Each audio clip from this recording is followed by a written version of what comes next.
Hi friends, మధ్యప్రదేశ్లోని ఇండోర్లో ఒక ఘటన జరిగింది. ఏడాది బాలుడి గొంతులోకి 3 అంగుళాల చేప పిల్ల ఇరుక్కుపోయింది గొంతులో పడి. ఎలా జరిగింది ఇది అంటే, ఆ ఇంట్లో పెద్ద ఎక్వేరియం ఉంది. ఎక్వేరియాన్ని శుభ్రం చేయడం కోసం బాలుడి తల్లి అందులో ఉన్న చేప పిల్లలన్నింటినీ కూడా ఇలా జాలీతో నెట్తో తీసి అలా పక్కన పెట్టిందనమాట. ఆ చేప పిల్లలు అలా కొట్టుకుంటూ ఉంటాయి కదా, అది చూస్తూ బాలుడు ఎంజాయ్ చేస్తున్నాడు, గట్టి గట్టిగా నవ్వుతున్నాడు. ఆ సమయంలోనే ఒక చేప పిల్ల బాలుడి నోట్లోకి వెళ్ళి ఇదిగో ఇక్కడ గొంతులో ఇరుక్కుపోయింది. ఒక్కసారిగా బాలుడు నవ్వడం ఆపేశాడు, ఏడవడం స్టార్ట్ చేశాడు. లాలాజలం అంతా బయటికి కారుతోంది, రక్తం కారుతోంది. దాంతోపాటు వెంటనే హాస్పిటల్కి తీసుకుని వెళ్ళారు.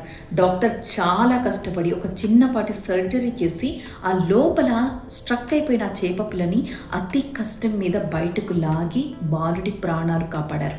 ఏమాత్రం ఆలస్యమైనా కూడా బాలుడికి ఊపిరి అందక చనిపోయి ఉండేవాడు. కానీ సకాలంలో హాస్పిటల్కి తీసుకువెళ్ళడం వల్లే ఆ బాలుడు చిన్నపాటి సర్జరీతో బయటపడగలిగాడు.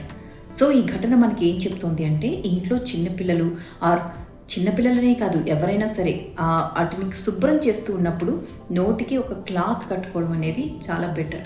లేదంటే అవి చేప పిల్లలు ఎగురుతూ ఉంటాయి, అంతెత్తి ఎగురుతూ ఉంటాయి. పొరపాటున మన నోట్లోకి వెళ్ళి ఇరుక్కుపోతే చిన్నపిల్లలకి కాదు, పెద్దవాళ్ళు కూడా ఊపిరాడక చనిపోయిన ఘటనలు ఉన్నాయి.